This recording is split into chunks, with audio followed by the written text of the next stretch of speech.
Loading na po mamaya. November 9. Yan, wala akong ginawang conditioning sa ibon na ito. Kundi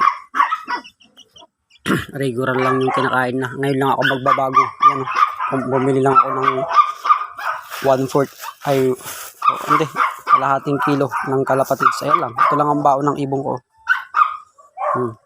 Bali fifth lap na nila, Calamba Laguna, si Utoy. Ito lang. Ayan o. Hindi pa ako nagpakain nung kaninang umaga. Ngayon ko lang ito papakainin. Kumbaga baon niya ito. Tsaka magbibigay lang tayo ng vitamins na ito. Multivitamins lang. Kaya tignan natin kung makauwi pa to ng fifth lap. Videoan ko na lang mamaya pagka kinakarga ko para makita nyo po.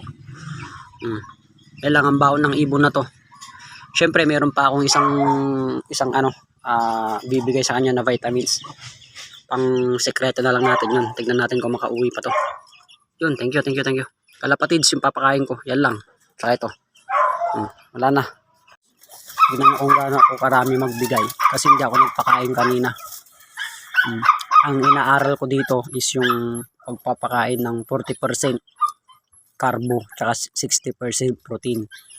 Ayan, halos yung kalahating kilo halos ilagay ko na dyan. Pipiliin niya kung ano yung gusto niyang kainin dyan. 1D8 ang ginawa ko ngayong araw na kargahan. Wala rin pakawala. Tignan natin kung uubra yung conditioning na ginawa ko ngayong araw sa kanya. Sa Calamba Laguna na to guys ha. Fifth lap, NGPC pasabay ulit. Partida niya, Utoy ni. Milansi kami, mang-grooming kami ni. Bis ni mampapaynawa, may uukoy lang. Ang basa nita ito, along kondisyon niya ni. Nabalang laya ni ma. Basi tisoy ni, mang-grooming kami ni.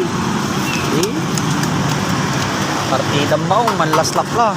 Away, na magkasumpot niya ni. May ito, ang basa ni.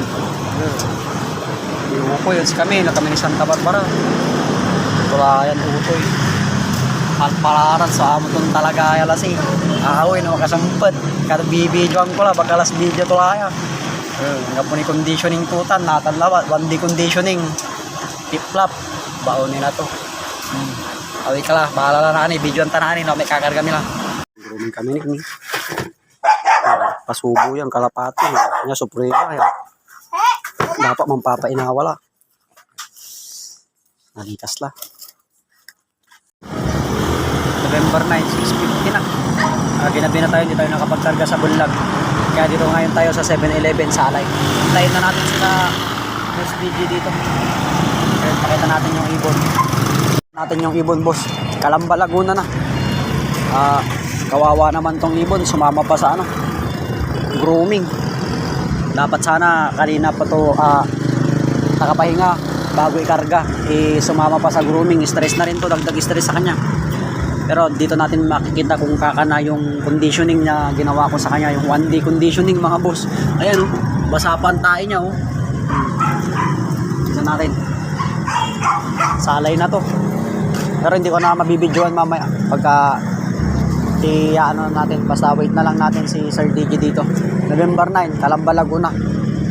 Utoy, last lap, fifth lap. Tignan natin kung makauwi pa tong ibon na to. Pag to nakauwi, kumana yung sinasabi kong sa pagpapakain ng kalapate yung 40%, yung 50% to 50%, 40% to 60%, 20% to 40%, mga ganyang pakain. Pero yung pakain natin dito is 40% carbo, 60% protein. Ayan. Sugalaya magkasumpak ka ni bila ni lasla